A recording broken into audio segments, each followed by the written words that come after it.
14 February 2025 म्हणजे छावा चित्रपट release झाल्यापासून जेव्हा आता मी व्हिडिओ शूट करते तोपर्यंत सुद्धा एकामागे एक हा चित्रपट रेकॉर्ड तोडत आहे. आणि आजच्या व्हिडिओमध्ये आपण जाणून घेणार आहोत की असे काय 5 प्रमुख कारणे ज्यामुळे हा चित्रपट एवढा सुपर डुपर हिट होत आहे. तर चला वेळ वाया न घालवता व्हिडिओला सुरू करूया. जर तुम्हाला व्हिडिओ आवडला तर लाईक करा, शेअर करा आणि चॅनलला नक्की सबस्क्राईब करा. ते मोफत असतं. सबस्क्राईब नाही केलं एक वेळ तरी चालेल, पण कमेंटमध्ये जय शिवराय जय शंभूराजे नक्की लिहा. छत्रपती शिवाजी महाराज की जय, छत्रपती संभाजी महाराज की जय. तर 5 प्रमुख कारणांपैकी पहिलं आणि मुख्य कारणांपैकी एक तो म्हणजे स्टोरी आणि थीम. आता छत्रपती संभाजी महाराज यांचा इतिहास एवढा दिव्य आणि एवढा मोठा आहे की ज्याला एका चित्रपटातून दाखवण्याचा प्रयत्न केला आणि अगदी 3-3.5 तासांचाही जर चित्रपट बनवला तर तो जणू फक्त एक ट्रेलर सारखं वाटेल.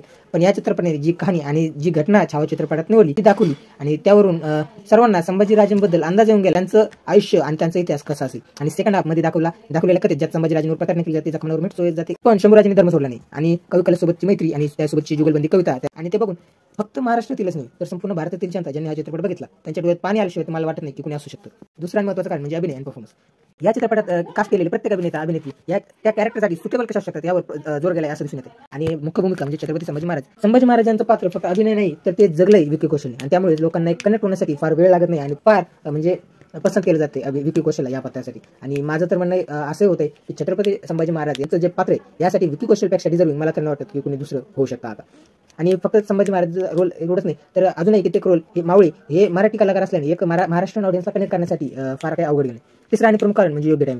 मागे नोव्हेंबर 2024 मध्ये धर्मरक्षक महावीर छत्रपती संभाजी महाराज हा चित्रपट रिलीज झाला भागवण आणि याने बऱ्यापैकी कमी केली, लोकांमध्ये सुद्धा चर्चा होती. पण काही दिवसांनी जेव्हा अल्लू अर्जुनचा पुष्पा 2 चित्रपट रिलीज झाला आणि त्यानं जण वन साइड मार्केट ओढलं, पण छावा चित्रपट याने थोडी वाट बघितली आणि 14 फेब्रुवारी तारीख ही निवडली. आणि महाराष्ट्रात जिथं 19 फेब्रुवारी म्हणजे छत्रपती शिवाजी महाराज हिंदवी स्वराज्य संस्थापक यांची जयंतीची तयारी सुद्धा आठवडाभर आधी सुरू असते आणि त्या टायमिंगला छावाचं रिलीज होणं म्हणजे सोने पे सुहागा म्हणायला हरकत नाही.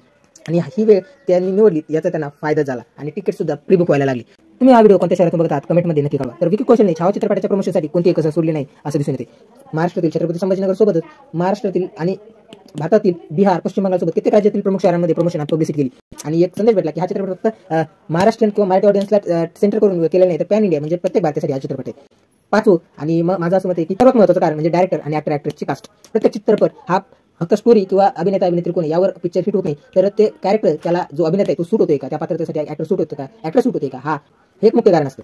आणि असं वाटतं की विकी कौशलपेक्षा डिझर्विंग मला तर कोणी वाटत नाही की दुसरं कोणी असू शकतं. आणि छावा चित्रपटाचे डायरेक्टर लक्ष्मण उतेकर सर यांनी खरं या सर्व पात्रांसाठी शोभेल असे अभिनेत्री निवडले आहेत हे दिसून येते. आणि लक्ष्मण सर यांनी किती मेहनत केली या चित्रपट बघितल्यावर तुम्हाला लक्षात येईल. आणि 300 कोटींचा टप्पा पार केला यावरून ते लक्षात आलंच असेल. एकंदरीत डायलॉग्स, गाणी आणि स्टोरी सर्व काही बेस्ट दिसून येते. भारतीयांना प्रत्येक महाराष्ट्राला एक टच होते, एक कनेक्शन फील होते. आणि तुम्ही बघत असाल फक्त मराठी किंवा महाराष्ट्रीयन ऑडियन्स नाही तर भारतातील प्रत्येक शहरातून जे मूवी बघत आहेत कित्येक लोकांच्या डोळ्यातून अक्षरशः पाणी निघत आहे आणि एक वावही भेटते की खरंच आता कित्येक लोकांना म्हणजे आतापर्यंत कित्येक असे लोक आहेत ज्यांना छत्रपती संभाजी महाराजांचा इतिहास हा माहीतच नव्हता.